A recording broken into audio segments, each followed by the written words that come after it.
Okay, so welcome back.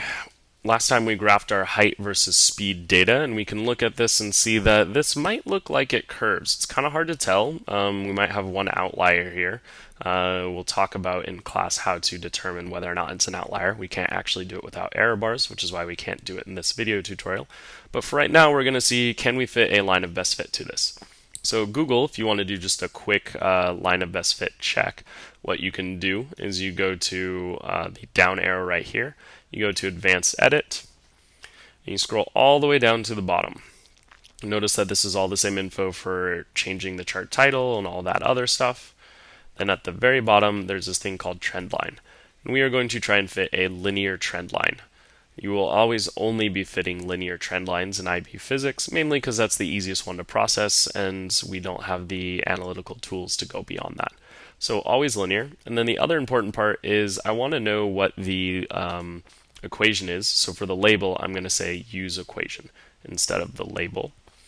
Last but not least, I'm going to show the r squared value. In this class, I'm going to say never talk about your r squared value, but I would really appreciate it if you show it for me. I know what it means. If you take statistics, you'll know what it means. I would avoid mentioning it in your reports because more often than not, students have used it incorrectly to justify things. So that being said, show it so that I can get a sense of things and other people can.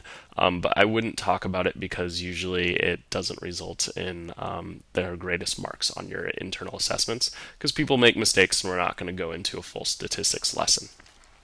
All right, that all being said, I hit update and it now plots the line. So when you're reporting out results, this would be the equation for our line of best fit. What I can see here, even without error bars, is we see a clear trend of the data going below, then above, then back below.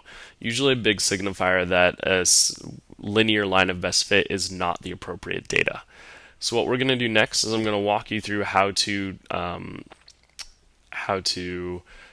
fix your data, not fix it, sorry, how to linearize your data. So in other words, how to determine which relationship actually matches the data that we have in this case.